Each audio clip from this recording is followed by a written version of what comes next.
বেইনসাফির রাজনীতি নয় বললেন হাসনাত আব্দুল্লাহ। দৈনিক সংবাদ দিগন্ত পত্রিকার নিয়মিত রাজনৈতিক সংবাদের সাথে আমি ফারিয়া হেসান। জাতীয় নাগরিক পার্টি দক্ষিণাঞ্চলের মুখ্য সংগঠক হাসনাত আব্দুল্লাহ বলেছেন, এনসিপি ইনসাফের পক্ষে কাজ করে এবং বেইনসাফির কোনো স্থান এই দলে নেই। তিনি বলেন, যে ইনসাফের পক্ষে থাকবে আমরা ধরে নেব সে এনসিপির পক্ষেই আছে। আমাদের দলে অন্যায় করার কোনো সুযোগ নেই। কুমিল্লার দেবিদ্বার উপজেলার বড়কামতা ইউনিয়নের ব্রাহ্মণখাড়া গ্রামে স্থানীয় এনসিপির আয়োজিত উঠান বৈঠকে প্রধান অতিথির বক্তব্যে তিনি এ মন্তব্য করেন। হাসনাত আব্দুল্লাহ বলেন, হাজার হাজার লোক নিয়ে প্রোগ্রামে আসার দরকার নেই যদি নেতা হয়ে বেইনসাফি করেন। আমাকে ডোবানোর জন্য একজনই যথেষ্ট।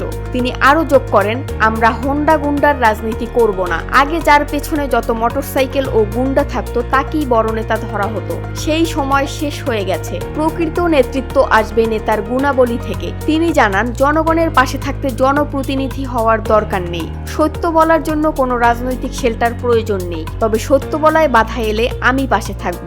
সত্যের পক্ষে থাকলে মানুষ নিজেই একটি শক্তি পায়। সভায় সভাপতিত্ব করেন এনসিপির দেবিদ্বার উপজেলা প্রধান সমন্বয়কারী জামাল মোহাম্মদ কবির।